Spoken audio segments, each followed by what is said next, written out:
Oh man. Hey, Morgan, what the heck? Hello. Seeing you on a Wednesday? What I is know. this? Good morning, everyone. Hello. Will, Hey, you're hey. here with us today. Oh my gosh. Kevin, you're joining. Good morning. Happy Wednesday. Howdy. Hey, Happy to be everyone. here. And thanks, everyone, for joining today. This is a Sales Development Power Hour with two incredible, well, three, four, I don't know if I'm incredible, but I'll say three incredible people talking about cold calling, emailing, and social selling, the modern toolkit for sales professionals. Around here, Will, Kevin, I'm just going to throw you right into it. We like to start with a question of the day. Nothing related to the topic yet, but what and for everyone who's joining us, hello, drop a hello in chat and also drop an answer to this question if you want. So what's the one thing you'll never miss on TV? Ooh. Could be sports, could be a show. Like, what's one thing you'll never miss? I got an answer for you. Okay, Kevin. Go for it, Kevin. Golf. Yeah.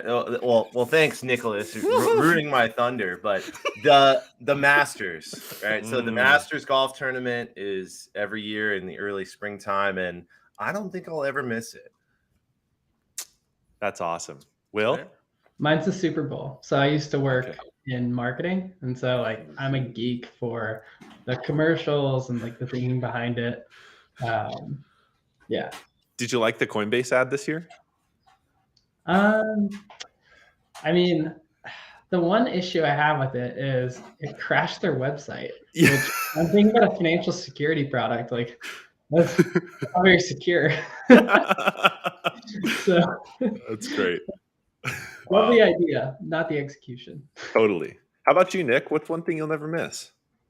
I don't watch a lot of TV, but I am really excited about the Battle of Alberta for hockey right now. Hashtag Canadian things, right? My wife's from Pittsburgh, so like she was all about the Penguins until didn't like that. Don't bring that around the house anymore. That's so great. That's awesome, guys. Well, thank you. I was trying to think of like what's one thing I'd never miss on TV. We've enjoyed a lot of the Disney Plus shows that come out recently. We're a big streaming household, so we've been tuning into those. Oh man, I on the Disney Plus note, I have a 1-year-old. Okay, so my daughter's 15 months. You got to check out Minnie's Bow Tunes. Okay, Minnie Mouse. They're 3-minute long episodes of Minnie Mouse and her friends going on adventures, and my daughter loses her mind every time we turn it on. So we watch like 3 of those every night. So Minnie's Bow Tunes, highly recommend. Really funny episodes. That's awesome. Well, hello everyone who's joining us. We got a great chat going across all of our different channels. We're seeing everybody who's chatting, whether you're logged into one of our streams. Kevin is dealing with an electrician, so he'll be right back. Don't worry. I love seeing all names, new names, old names. Thanks everyone for joining this morning. It's great to see you here. So today, what we're talking about is sales development in the modern world, and especially where my head's at and what I want to talk to all of you, everyone on this call about, and hear questions about in chat and answer questions that people have is in our post-COVID world. Like, what does sales development look like? Because I feel, and maybe I'm not, I feel like we had like a cadence of change. Like things were changing starting in like 2018, 2019. But then like March 2020 happened and that gas pedal just hit and everyone went remote. And now we have this like remote sales world. So on top of everything else that's changed in our culture. So today we're talking about what's changed and how can we still use these tools of the trade in this modern world. Will, it seems like you had something on tip of your tongue. Am I wrong? I'm so curious how the social selling answer is going to come out, because like it's totally different, right? How people use LinkedIn is completely evolved. So that's the one that I want to hear, like above all else. No pressure. No pressure, Nick. None at all. No pressure. So maybe let's start there. Nick, what do you see when it comes to social? So for everyone, sorry, I should probably do a little intro. So we got Kevin here representing cold calling. We got Will Allred representing emailing. We got Nick Thicket representing social selling. Go check out all their profiles. They're incredible human beings. Give them a follow. So Nick from social selling, what's changed in the last couple of years? What is different today than it was in 2020? It's funny. I was just talking to Dream Data about this morning, so hopefully this rehearsed enough of an answer to fill the void for you, Will. We switched to sellers kind of driving in campaigns to it getting put to buyers. And one of my things that I love about running social campaigns is instead of saying, how can I get a meeting, is in the next 60 days, how can I get that account to ask me for a meeting? What do they need to know in order to book a meeting with me? What are those 5 to 10 things I need to answer in my content that I need to put out in comments? Who are the 5 people that need to know I exist in those accounts? And instead of, to me, a lot of like when I used to cold call, there was always like, okay, I'd go and Kevin will probably laugh because we've all been, they'd hand you the phone book and you would just call because that's what they used to do. Brutal. Like 10 plus years ago was here's the phone book and just call her. They drop you off in a job site area. They're like, just go door to door and knock. But right now, and I will post about this all the time, is it's all based on triggers. If there isn't a why now, if there is no trigger, no reason why now, you shouldn't be doing outreach. I would rather use indirect methods and build relationships and, build that community around, whether it's my posts or other great influencers like Will and Kevin, and keep that community built and growing, because when people are ready and that trigger exists, they trust me to reach out. So it's really about earning trust at scale and how to make sure the right people know you exist and building them up as a buyer so that when they work with you, they get the most value out of working with you. If not, maybe now's not the time. I have a question on that front, Nick. I'm a huge fan of, if there's a trigger, it's a great idea to reach out and have a conversation with someone. How do you forecast for triggers? How many meetings can you promise you'll get me off of triggers with good social selling techniques in a month? Like, is there a process for that? Like, I don't know. I don't really build lots of structure around social selling, and we'll get into this a little later, but I'm a huge advocate for social selling and email. Newsflash, not one of us is going to walk away here. It's like Kevin won today or Will won. No, you got to be doing all of it. Cold calling is dead. yeah, cold calling is dead. Exactly. So I'm curious, like talk me through that. Like, how do you say, like, if you only wait for triggers for, okay, I'm going to build this network of me being in these people's social awareness engines, how do I, well, shoot, there's no triggers this month. I didn't get any meetings, boss. There were no triggers. How many triggers do you need to hit quota? It's not a 1 or 2, right? This is where I see a lot of people are like, well, there's only so many people that are hiring an SDR manager right now. There's only so many people that are hiring a sales enablement manager, or that are raising funds, or that got a promotion. But you got to stack these triggers until you get enough triggers that you hit quota. And then you also want to supplement with conversations that are happening at scale, because there's just like a doctor, when you have the sniffles, there's signs and symptoms that come out in conversations that something's wrong. Maybe Will's looking at, I hate email because nobody ever responds to me, or no response. And you search that on LinkedIn, and then you can jump into those conversations as they're happening and help that person get that promotion, help that person get the results. And so it's compounding. It isn't just one layer. And I think, like, even with us talking today, not one of us is just using one layer when it comes to our outreach. We're not just using LinkedIn or just using email or just cold calling. It is a blend of all of them, but it all starts with having enough triggers, enough reasons to reach out in the first place. Mm-hmm. And on that point, when I hear triggers, right, I think it's easy for sellers to forget like what they're actually trying to do. We get so caught up in, like, because we know what triggers are, right? But like, it's easy to get caught up in the lingo of like collecting these like items within your research process. There's nothing wrong with just saying this person looks like somebody who I've sold to in the past and I've solved problems for before, right? Like it's great if you're able to come with this excellent observation of like, hey, it looks like you're hiring. I imagine you're starting to think about ramping up and onboarding those new reps, right? That's a trigger, the observation. But say in the absence of the observation, you're trying to write to somebody who's within your ideal persona, ideal type of company. And you can still have a conversation and be like, hey, when I talk to sales leaders at companies just like yours, example, Sendoso, right? They are telling me that they're struggling with onboarding. It's the same thing. Triggers, all we're trying to do is have a valid reason for showing up and interrupting somebody, whether that's their inbox on LinkedIn, them on the phone, or in their email inbox. Mm-hmm. Well said. Well said. So let's not lose this thread real quick. Will, what do you think has changed in the last couple of years in our post-COVID world when it comes to email outreach? Well, we've seen a lot of data on a month-by-month basis sort of go by, right? We're up to now processing 2.1 million emails every month. And so one of the biggest trends that we've seen shifting. So simple emails were always more effective, but the length of those emails has dramatically changed.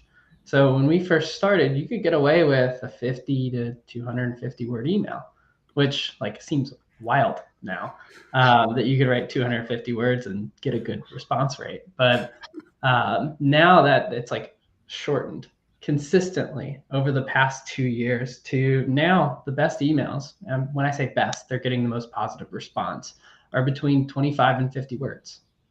Wow. Is that about a tweet, basically? Yeah. I don't know how the character count matches up here, but like that seems close. Yeah, a great writing exercise is actually, can you fit your email in a tweet? And a good reason for that is, one, if you think about characters, it sort of forces you to use shorter, simpler language as well, shorter, simpler words, more choppy sentence structures. And so all of these things sort of come together. I see somebody asking about increased use of mobile. I was just about to pose that, yeah.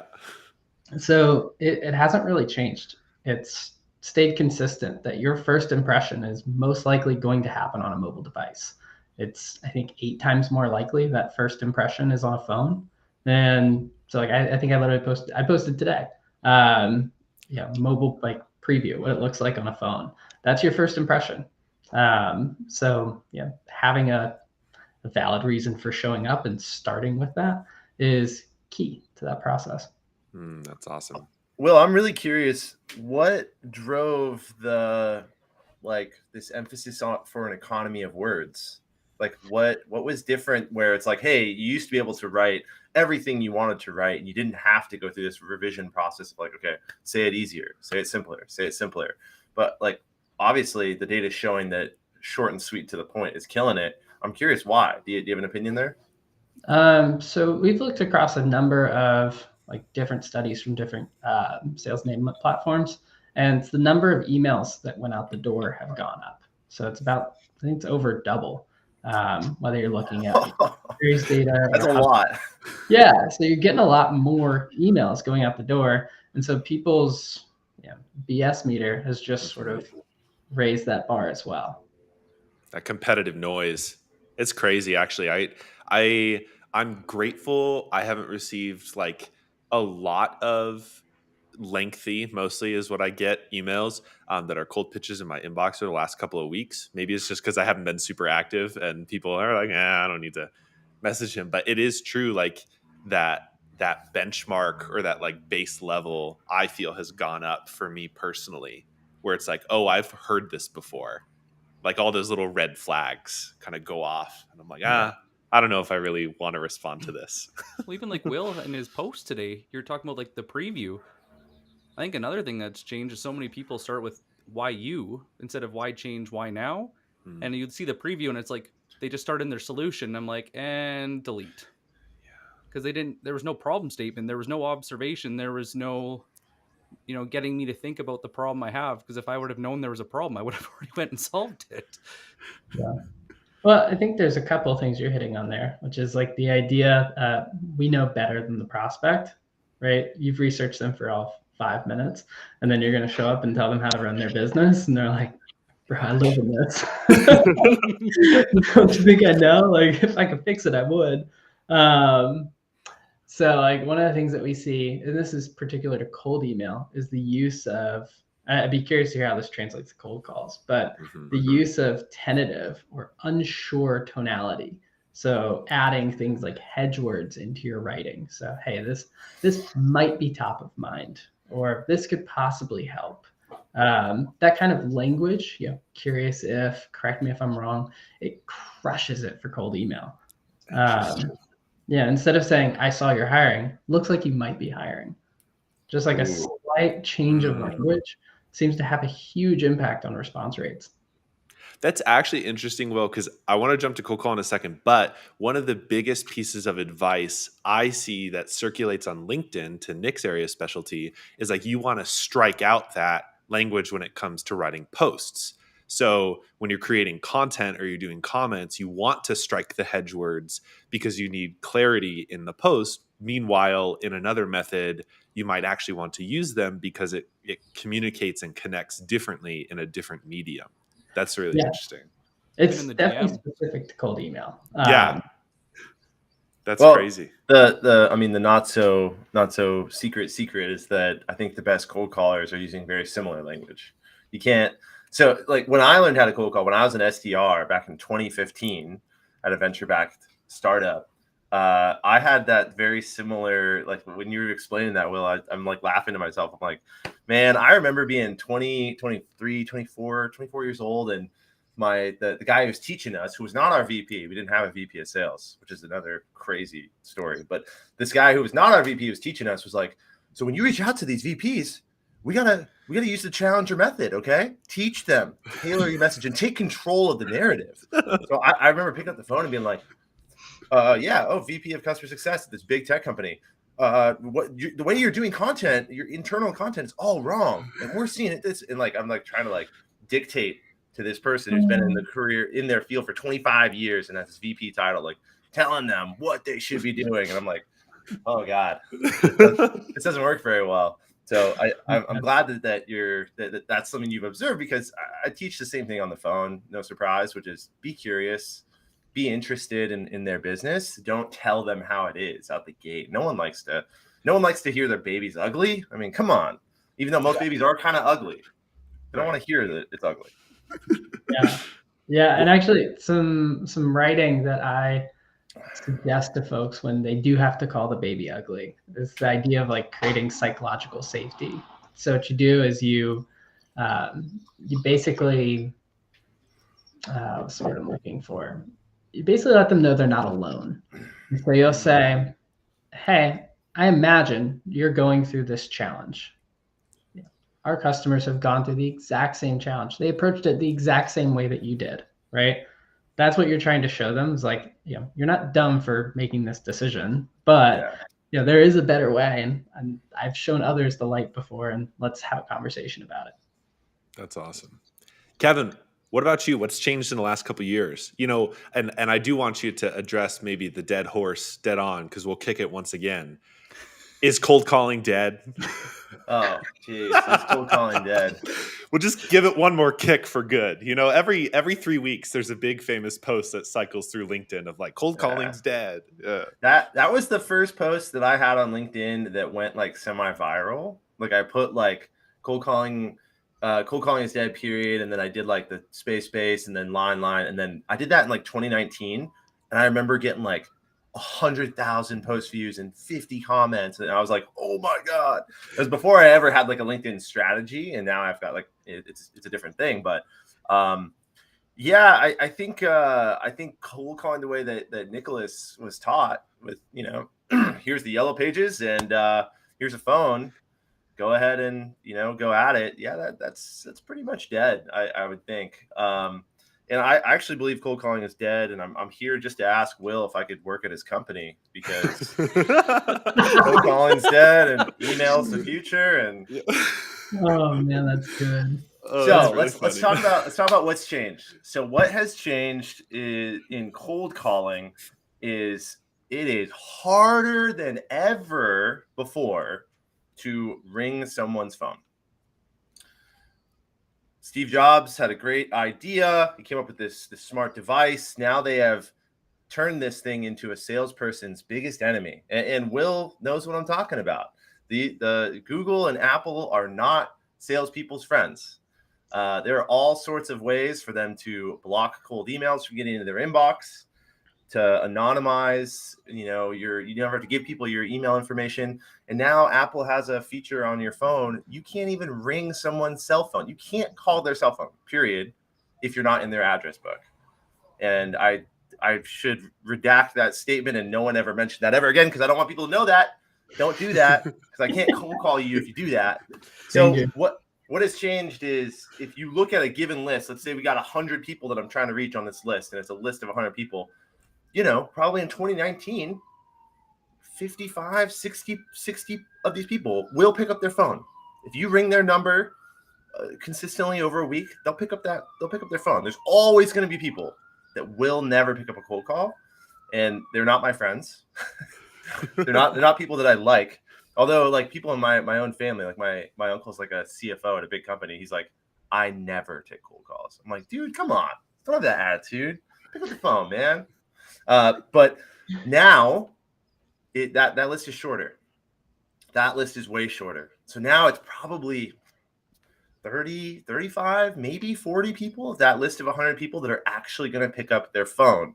And that is honestly the biggest change. The biggest challenge with cold calling today is that people are not picking up their phone the way they used to. And technology that we all have in our pockets is working against salespeople, not Kevin, for you. Is going direct or indirect faster?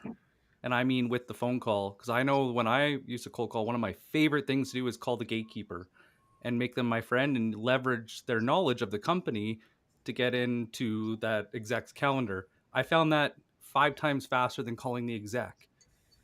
Does that still work? I can say that during COVID, that did not work. Like that it went really like off a cliff in terms of like, like companies that have a policy around not calling cell phone numbers or not calling direct numbers, which there are some out there. And I had a client in 2021 where the CEO said, I don't want people calling my cell phone, so my reps are not calling cell phones. That sales job kind of sucked for the reps because they spent all day talking to gatekeepers and they were just trying to finesse gatekeepers constantly. We were just working on techniques.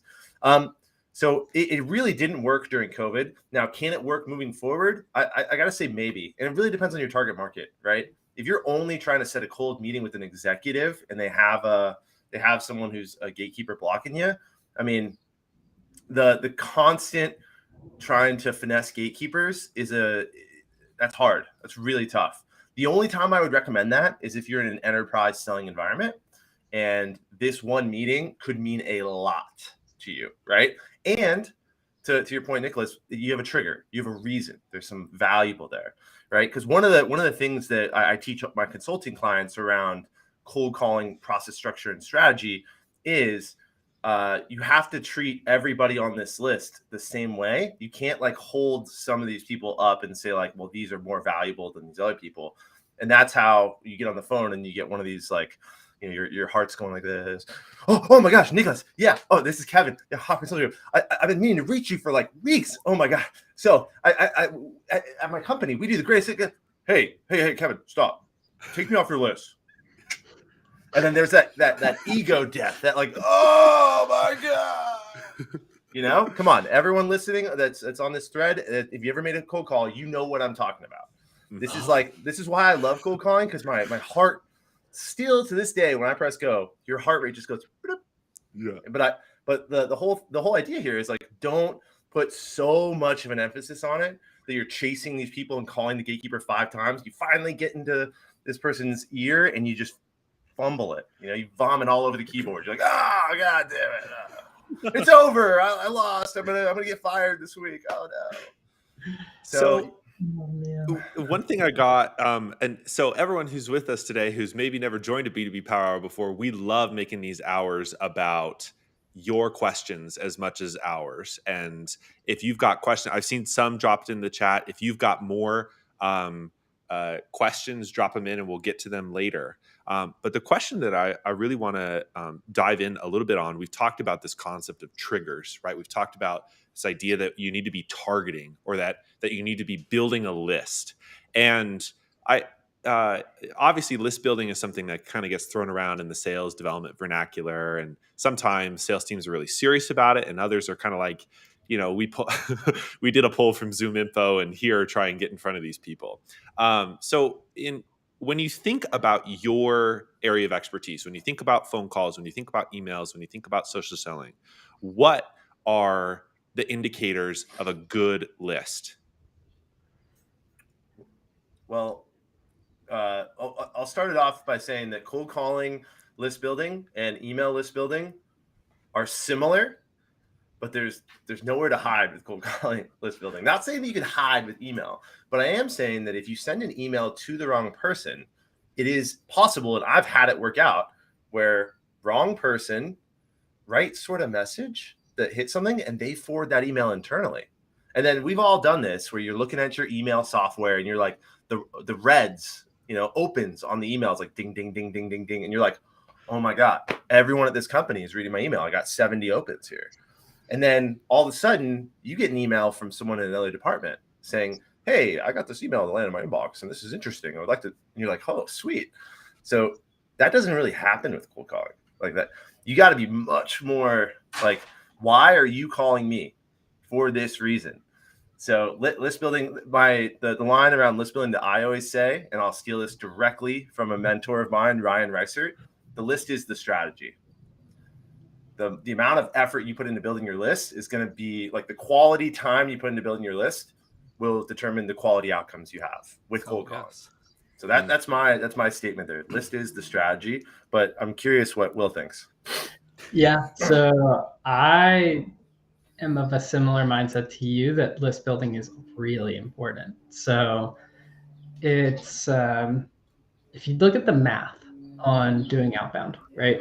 It's the number of things that you do multiplied by your conversion rate. Say I have 1 hour and I spend every 4 minutes, or let me think about the math. It's every 3 minutes, and I'm able to send an email every 3 minutes, and I get a 4% reply rate. That's scenario A. Scenario B, I send an email every 8 minutes, but I get a 10% reply rate. Scenario A actually performs better when it comes to actual results, which, talking about less than 50% of the reply rate, but it's because you're able to send more emails, which, okay, where am I going with this? It's about building a personalization process so you can still get that 10% reply rate within that 3-minute window of doing your research and writing your email. So one of the fastest ways to speed up why you're reaching out is to build narrow lists. So grab LinkedIn Sales Navigator and, pull more than just B2B SaaS VPs of sales. Do it by company size, do it by, growth of department, do it by things changing within that organization. Get a little bit more specific, but also within your own process, understand what are those valid triggers, where do you go find them, and build a process for where are you going to go from a click path perspective, from a reliability of those resources perspective, as well as just how relevant those resources are going to be, right? Like jumping onto a Glassdoor review page might not make the most sense for you. Sounds like a fun avenue to go down, but you got to cut that from your process so you can get more emails out the door, and then have fallbacks so that as you're going through that emailing process, you don't find yourself spending too much time while you're trying to get those emails out the door. So having a narrow list helps you narrow down the list of places that you have to go to find information. And so list building is actually really important, especially in a personalization driven email world where we all live today. Mm-hmm. Well, Will, you touched on something there. You mentioned time. Time is the one thing that we all have the same amount of, right? It doesn't matter what tools you have at your company or what's going on. We all have the same amount of time. And I think the cardinal sin of sales, right? And this is something that I stole from John Barrows. Shout out JB Sales, okay? JB. The cardinal sin of sales is not losing a deal or not getting a meeting. It's taking a long time to lose a deal or to not get a meeting. Yeah. So what the happy balance you need to find is, okay, it takes me 16 minutes to research to send this email. Or, I've seen reps say like, hey, I'm going to send 15 targeted emails today, and they spend 6 hours and they only get, 10 of the 15 actually sent. And then they get 0 replies from 10 emails. And I'm like, all right, guys, it's the same idea, to Nicholas's point, as calling that gatekeeper. And mistaking talking to gatekeepers all day is productive, when actual completions with prospects is what we want. Actual conversations with target prospects is what moves the needle. The same idea as actual responses from emails is what moves the needle. It's not the act of sending the email. Mm-hmm. So, yeah. What about you, Nick? What's when it comes to list building for social selling, what makes a good list? So we did an experiment. We were looking at what the top 10% of sellers were using for filters and how many in particular. And we found out that the bottom 10% used less than 4, and the top 10% used anywhere from 8 to 20. And so when you're in Sales Nav on the top left, it'll show you filters applied. The one thing that everybody needs to know about filters is there's an expiry date on paying. Unless that pain is ongoing and it's something that's just in their workflow and it's never going to change, there is a 90-day expiry date on most pain triggers. And so what I look to do when I build my lists is I look at, what is that motivation to change? Why them? Why now? Is it because, what is that mindset shift that makes right now a good time to have that conversation? Why would they be open to it? Is it because who they're hiring? Is it because of the rate of growth in a department? Is it the decrease of growth in a department? Is it a funding round? Is it a promotion? And I look and I'll build campaigns on these different triggers. But one thing that I do is social selling that kind of goes back to Kevin's point is, instead of accidentally sending something to someone else, you actually get to have this ground cover where you're posting content and everybody's seeing it. So not only are you going direct, but you're winning indirect as well. I love the silence. I just like that we're baking in that for a second. It's super powerful. I tend to agree with everything that Nicholas said there. So the thing that Will mentioned earlier, with cold outreach, having a trigger is really nice. And I think Sales Navigator gives you, I think that's what you're talking about. Is there like another go-to tool for social selling? Not really. Like Sales Nav is like it's where it's at, right? Like Sales Nav is like an incredible tool. We don't really have a Sales Nav for cold calling. Like, just because someone shows up in a Sales Nav list doesn't mean you can cold call them, right? Because the Sales Nav list is going to be very targeted, but it's probably not going to be like 1,000 people or 500 people. A good Sales Nav list, if you got 15 filters on it, it's got 25 people on it. And you're like, all right, these are the people in my market with the right triggers that I want to talk to. Well, 25 people, right? I mean, Justin Middleton, who I see here, he knows, right? 25 people. Well, shoot, 4 or 5 of them will ever pick up their phone, ever. So if you call all 25 people, it's gonna be really hard. Mm-hmm. So I wish, and I've thought of ways like, free product idea out there for anyone who wants to develop this. Like, I don't really care, because I've looked into it. Free $1 billion company idea. Figure out when people have their phone in their hand and they're currently not on a Zoom meeting. If you can build a list, a dynamic list where it's like my vision for it is like, okay, Kevin just sent a tweet and it shows that his internet bandwidth usage is low enough that like I can tell. So you're gathering data from all these places, and then it's like a live feed of like, here's who you should call right now because their cell phone's in their hand and they're not on a Zoom meeting. $1 million idea. Go build that and call me and I will buy it. I'll be a subscription for you. I love that. All right. I've seen some questions come in, so we're going to do a quick fire round. I'm going to bounce some of these questions to either the whole table or one of you, depending upon what they ask. And then we're going to go on to the big topic of the day, which is how do you multi-thread? How do you use all of these tools together? So question for anyone, is reaching out via WhatsApp advisable? Any opinion on using WhatsApp for cold outreach? I think it depends on where you're reaching out, right? Like I know in Brazil, that's like more popular than email. So I think depending on the avenue or depending on the audience, yes or no. Cool. I think, this opens up another conversation around like cold texting, which like, if you cold text me, you're dead to me. Yeah. Flat out. I just don't want it. This cold texting thing, I don't know why people keep talking about it. Like when people did, like there's a post that, like every 2 weeks on LinkedIn, someone's like, cold texting and prospects, here's what I did to change my game. And I'm like, guys, do you understand how illegal this is in the United States? It is so illegal. It's illegal. It's so illegal. Why are you texting me? Yeah. All right. Nick, question from Greg. What industries, broadly speaking, have you found are not embracing LinkedIn or social? What industries? Ooh. Manufacturing. There's a couple laggards just in the way they've always done things has been in person. So like even I've seen pharma and like medical devices, they'll lean on like still being road warriors and going door to door because they want to show the product and put it in their hands.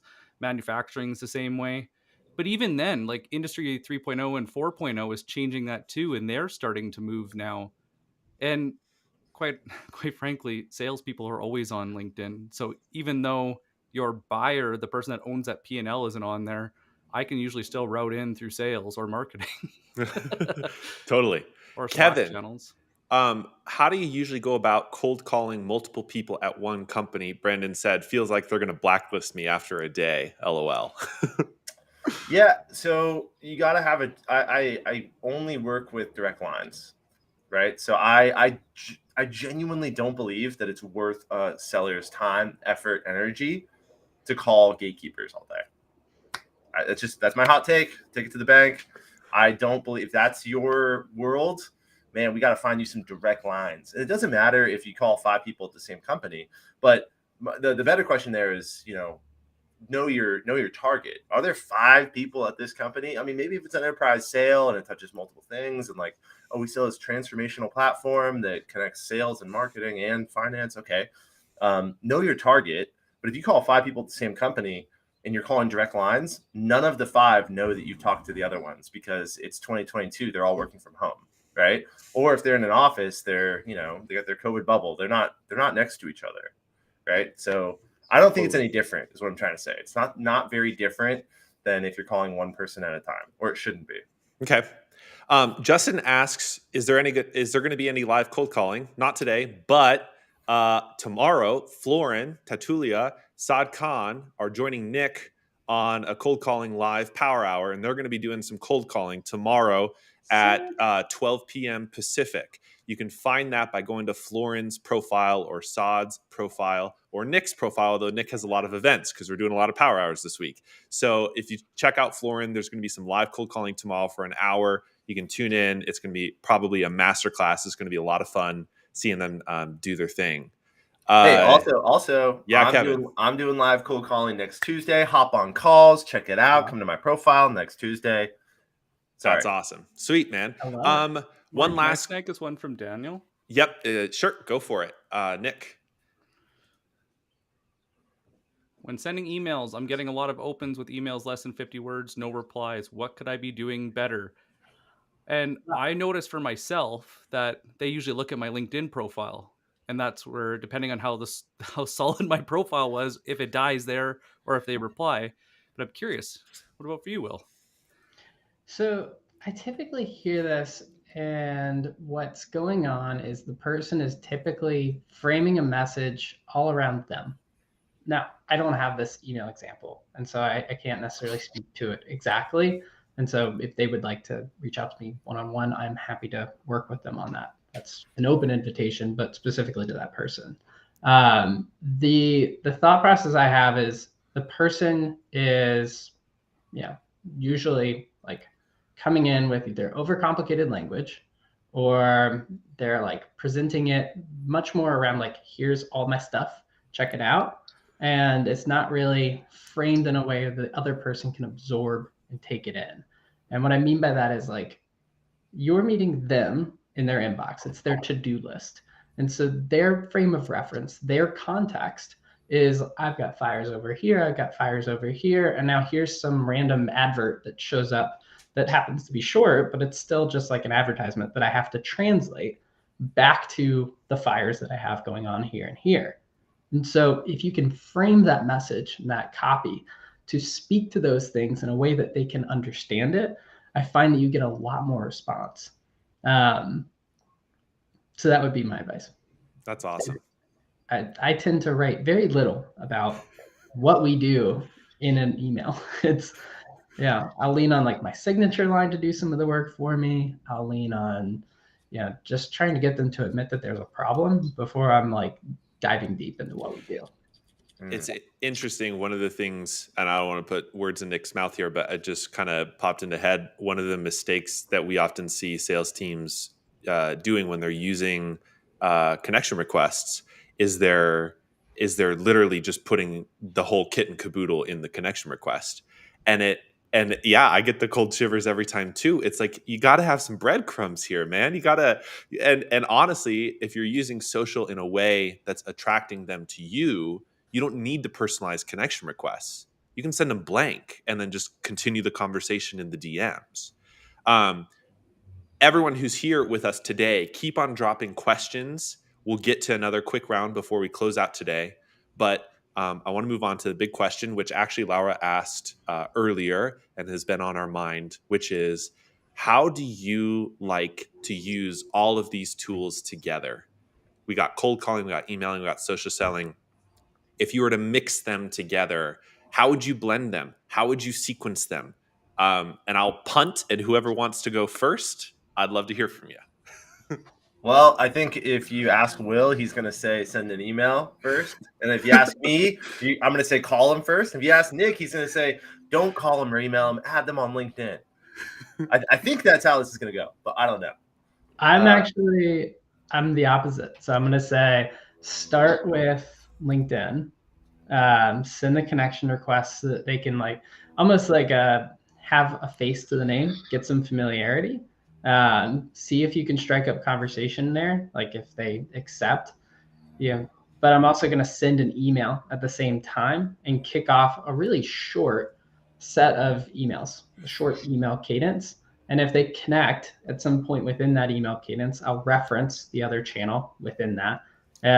I'll bring that into the conversation. Now, if I'm pulling cold calling into it, I'm gonna structure it as like basically a sprint. I've got a reason for reaching out, and I'm going to continue to hammer on that for 5 to maybe 8 touches if I'm using all these different channels.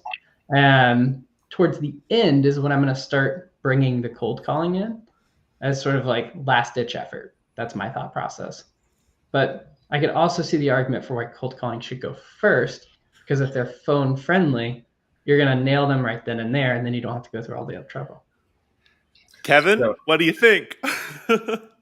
I think you should send emails first. No, so to Will's point, let's talk about this. What's the reason that you connect with them on LinkedIn? What's the reason that you're sending an email? And what's the reason that we're making a cold call? The whole point of all of it is to communicate with them 2 ways. That's what we all want. We're all on the same team, that I'm sitting over here and this person's over here, and I want this. I want to learn about what they're doing. I want to talk to them about their world, and I want to share with them how I've helped other people like them solve business challenges, right? So if we're all on the same page that like the point is to get a response, the point is to learn something new and to potentially help them, then the fastest way to do it is phone, right? Like it's pick up your phone, call. Oh, hey, yeah, boom, the exchange of information, the rate at which you get information from someone is 50x on the phone versus like a medium where it's on their terms. Now, this is what makes cold calling really difficult and really like annoying and really like I guess difficult is the operative word here, right? It makes it really, really hard because you kind of get this one swing at the bat. And if you have a terrible conversation with them, then it's like, oh shoot, well, that didn't go very well. You can always follow up on other channels, but not everybody can be reached on the phone. And that's why I'm not a phone or nothing guy.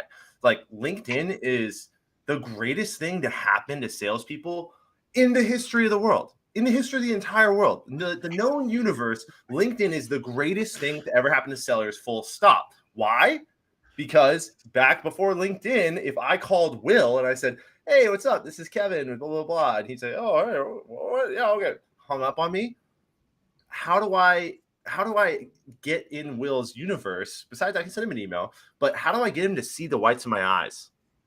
There's something different about seeing the whites of their eyes, right? Seeing their person, seeing their content, seeing their whole structure on LinkedIn personalizes the interactions in a way that just didn't exist. It just simply didn't exist before LinkedIn showed up. So I'm a huge fan of calling the people who pick up the phone first, right?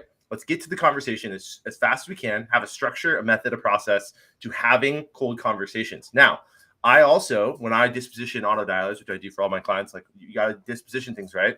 There is a disposition that's called not a phone lead, which means the people you call that are like angry badgers, right? Who is this? I don't know you. Take my name off your list. Ah. Okay. All right. Click not a phone lead. Don't click not interested. And then that person is a fantastic person to email and to use social selling to get in front of. But I teach with the reps that I work with. You follow up every single conversation on the phone with a LinkedIn Connect, not always an email. Like one of the things that I think people will say, okay, I had the cold call. Now I'm going to put them in an email cadence and that'll convert well. It might not, right? But that LinkedIn Connect, if it's timely, they see the whites of your eyes, they hear it, and then we can use other channels. So I am phone first, but you have to use the other channels because not everybody can be reached via phone. Like if people take things away, you got to realize that you can't just say call everybody or email everybody. You got to meet people where they are. So phone's the fastest way, in my opinion. Mm-hmm. Yeah. I think one of the questions, the way you posed it, Morgan, was if you multi-thread. And I think the key is you have to multi-thread because everyone's got a preference for how they like to be communicated. Yeah. But the other piece to it is it starts to create like a sense of, one, I'm a human being on the other end. This isn't just an automation. And two, there's a sense of urgency. Like I clearly have a reason that I'm trying to get a hold of you, right? Yeah. So I think that's an important thing to add is it's not an if, it's a you should. Mm-hmm. Nick, how about you? What's your preference? It's the same as what Will was saying. I always start with LinkedIn. I go to email and then I cold call. And it depends on the person though, because sometimes it does make more sense to call first, or sometimes it makes sense to leave it till the end. But I think the biggest problem with social selling is nobody tracks it. And so like your messaging, if you're actually tracking your campaigns with that specific trigger and you're getting a less than a 30% connect rate and it's been 3 weeks, cut it. It's failing. Move on to something else. 30% is the bare minimum for a campaign. It should be 50 to 80%. And what it means if you keep getting that is you need to pick up the phone or you need to get an email or whatever and book interviews and do some digging to understand the problem better because something's off. And I think that's the biggest thing that gets missed with a lot of salespeople is we just default to a channel and we just go hard and heavy and then miss, but there's no like, oh shit, maybe I should go and rethink why I'm calling or what I'm saying or who I'm talking to, because it's like a 3-leg stool. Right conversation, right person, right time. If you don't have those 3 things, you will never sell anything. And we need to constantly gut check that on every campaign, every trigger, every segment to make sure that it's functioning so that we can stack them, whether it's on email, social selling, or cold calling. Just actually, this brings up an interesting point, which we haven't touched on yet, which are like benchmarks. And Will, you have a bunch of data on this. I know, Kevin, you have a bunch of data on this. Nick has a bunch of data on this. When somebody is engaging in your channel of expertise, what are the benchmarks that they should be looking for? So Nick had brought up for connect rates, you should be looking for 50 to 80% on a social selling campaign. Are there other data points you're looking at, Nick? And then I'll go back around and we can talk about email and phone. Yeah. So, and I got this from cold calling. This is what we used in cold calling is, okay, how many people did you send a connection request to? Okay, how many of those turned into conversations? Okay, how many of those turned into meetings? Okay, what was the average sale value? All you're doing is reverse engineering your numbers and figuring out every salesperson has a natural gift on one channel. It's just your unfair advantage. You shouldn't let a manager push you into one of those channels because it's easier for them to track. Figure out where you can just kick ass and leave everyone else behind, and track those numbers on every channel and figure out where you excel, and then just double down, and then just keep your customers in mind if that's the best channel for that segment. Awesome. Will? So yeah, the reverse engineering thing, 100%. Yeah, I tell folks I'm less of a stickler about open rates than a lot of folks are. I find that it really depends company to company. One, there might just be like deliverability challenges at that company, in which case you could have like a low bar. You could also be reaching out to folks that tend to use Outlook or Apple Mail, in which case you'll have a low bar. And so like my baseline of 50% might not be your baseline. Like if I run a campaign that's under 50% open, I'm like, oh, that's weird. There's a problem. For reply rates, I hold a threshold of 10%. If it's under 10, there's either I didn't narrow down my field of vision enough. I didn't build a narrow enough list and have a strong enough compelling reason to reach out. Or yeah, the other thing that I keep track of is how long I spend per email. And so we track this within our own product, which is why I have the luxury of being able to track that. But if you're thinking about efficiency and how you're like running through your own process, how much time are you spending researching, writing, all before hitting send? You know, I hold myself to a threshold of trying to get it out the door in under 8 minutes. I think right now my average is 6 minutes and 51 seconds per every cold email. And so like I'm doing good, but it's something I keep mind of because I'm one who will obsess over the details and make sure it's perfect. Love it. Kevin? 6 minutes and 51 seconds. That's awesome. that is great. I wish I could say that. Yeah, like it's in cold calling, you only need to cold call for 6 minutes if it. Or I don't have a metric like that. So in cold calling, just like these other channels, and this is the beauty of modern outbound is there's tools to track all this stuff, which is great. In cold calling, the two things you're really looking at is three. So let's say number of outbound dials, right? This is the hammer swinging, the bicep curling, it's not going to happen. The phone won't ring. Okay. You need to ring the phone. You need to ring their phones. Number of outbound dials, the number of connections to actual target prospects, not the wrong target, not the, gatekeeper. And then the number of meetings you set when you get into a conversation. As we've mentioned, we covered multiple times here, it's taking more dials than ever before to actually reach a person, right? If you were cold calling in the 90s and 80s, like it was 1 in every 5 dials would actually ring the right person because there were not all these blockers, right? Not all these things that get in our way that make it just harder and harder to have the cool conversation. So you have to solve for that problem. The problem is we don't know who's going to pick up the phone. There's 2 ways to do it. List validation services that will actually go check out all the people on your list and tell you by calling all these people and say, hey, these people pick up the phone. These people never pick up their phone. Don't call them. You can solve that equation that way, or you could use technology where you just say, hey, I'm just going to call 3 or 4 or 5 people at the same time. And whoever picks up first, I talk to. But people that never pick up the phone, I get past that. I get past that really quickly. And that is the game. So you got to have conversations. When you have conversations, the metric that I have always coached to, and keep in mind, I ran an outbound sales as a service business. I had 12 reps making 600 to 700 calls a day. The metric that I held them all to, that was the golden standard, is 5%. Can you convert 5% of your target conversations into meetings? If you're doing that, you're pretty spot on, right? And like the really, really good people are closer to 8 to 10% of the time they will get a meeting, right person, right conversation, right pitch, do everything right on the phone. But if you're out there and you're making calls today, ask yourself, of the target conversations, don't count the gatekeepers, don't count the total dials, of target conversations, am I getting 5% of them converting to meetings? If not, there's a problem. Awesome. Love this data. Love these benchmarks. So in this last little segment of time, keep on dropping some questions in. I'm going to let y'all ask each other what's on your mind that you want to ask somebody else here. We'll do maybe a couple questions and then we'll do one last quick fire round. So what do you want to ask somebody else on this show today? I'm curious how long you guys wait before you pivot or change a campaign. So we were talking about, like, we have our numbers that we hold to. How long do you wait before you pivot to see if it starts to work?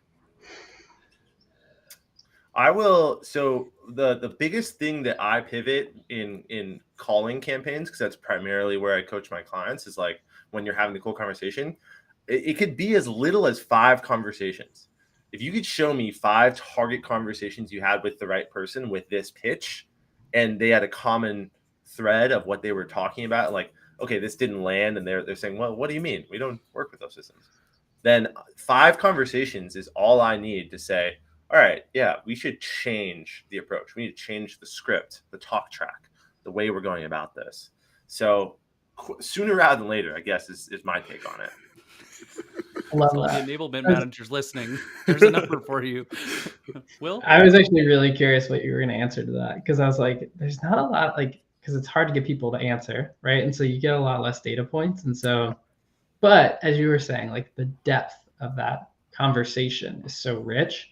That's like, I don't know if any of y'all like really get into scientific literature, but if you look at like neuroscience research, they'll talk about like a sample size of like 100 people that they put brainwave monitors on. You're like, that cannot be valid research. But the depth of stuff that they're able to see, it gives them enough information that they can actually make statistically reliable like inferences off of it. So speaking on email, when it comes to changing or updating a campaign, it's always be testing. I'm a huge fan of breaking down an email into its individual parts. So you got your subject line, you've got your observation, you're tying that observation to a challenge. You're talking about what you do to solve that challenge. You've got your CTA, you've got your signature line. All these things are building blocks. And you can swap things out, you can move them around, you can change the way you phrase them. It doesn't have to be, the marketer's version of A/B testing, where you're saying like, I'm going to use, this word versus that word, and I'm going to know so much from that. You're not going to learn jack squat. You'd be like, well, okay, I know that the word just is not something I should add. I'm not sure why, right? Instead, you're like, okay, I know what I'm adding in this like second sentence, and here's the purpose behind it. And when I have something that I'm A/B testing against it, I know what I'm trying to learn. That's like such a key thing. Now, you're testing one thing at a time, but you're always running a test to see what's the new optimal. All right. Love that answer. Love those questions. We've got some in chat that I want us to get through before we close out today. So somebody around 20 minutes ago had asked, Will, what are some examples of good CTAs? Is it something like interested ? Or open-ended? So never open-ended. Please don't leave it open-ended. Your prospect doesn't want to think when they're going through their inbox. And so like the more open-ended it is, the less replies you'll get. I like what, the academic terminology is stimulus-based responses versus memory intensive. And so yes or no is a stimulus response, right? Is that a challenge? Is that a priority right now? That's a very easy thing to answer. I think one of the things that's interesting around like mistakes that people make, asking for time is an obvious mistake, right?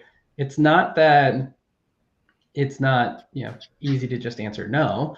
It's that one, you now have to make them go do more work, go to their calendar, see if they have that time. But 2, you're just running into a buzzsaw that's their mental spam filter as soon as they see 15, 20, 30 minutes. So there's 2 reasons why that doesn't work. So it's got to be easy to respond to. Yes or no is easy to respond to. Another interesting data point is it doesn't actually have to be a question. And so if you say curious if that's a priority, that's a statement, and you'll actually get the same amount of response as though you ask a question. So the question mark is not necessary. You just leave it open for them to reply to, but you're still keeping it easy to respond to. The other thing that I see is, sorry, I was distracted. You were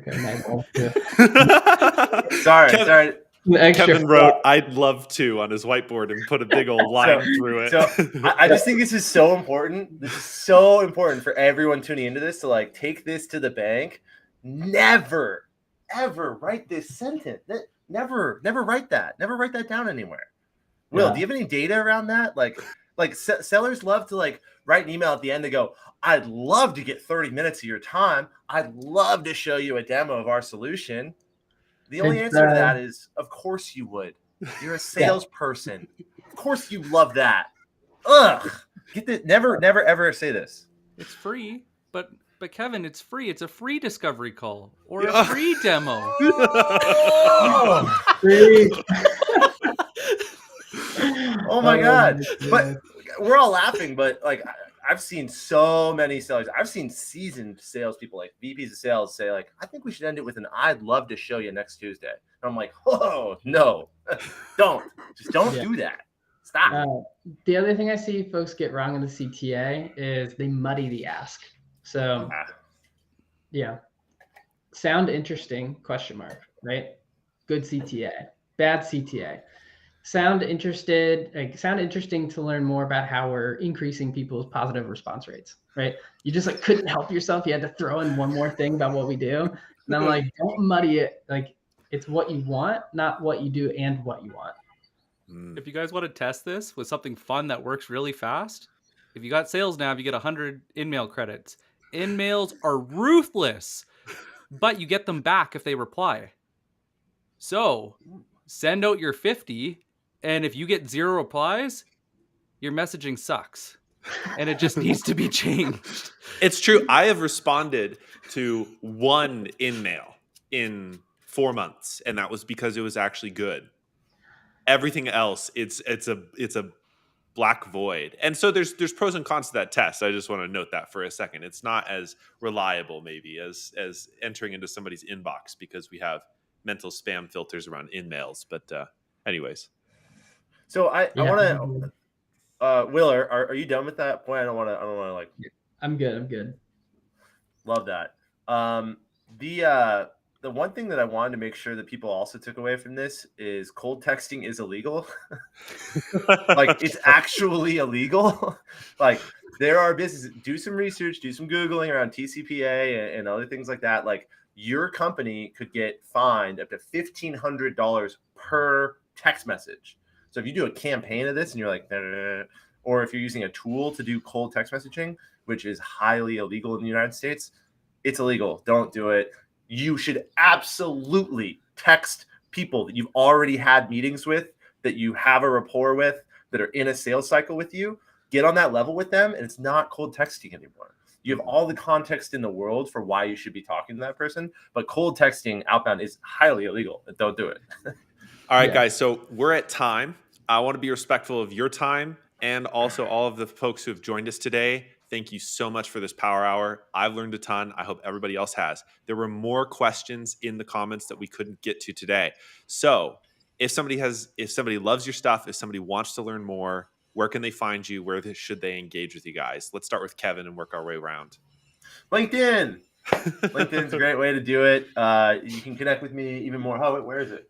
This is my like personal site. You can see my podcast and all that other stuff. I got a podcast that I do. It's about salespeople stories. I'm very interested in salespeople stories. But yeah, reach out to me on LinkedIn. Awesome. Will? Same story. Don't bother sending me an email. Just send me a connection request. Don't waste your credit on me. Love that. And Nick? I was saying, Will's got a really sick series coming out about looking at cold emails from the buyer's perspective. So I'm going to be watching for that, and I can't wait for that to come out. Same story, LinkedIn or b2bpowerhour.com. Thank you so much.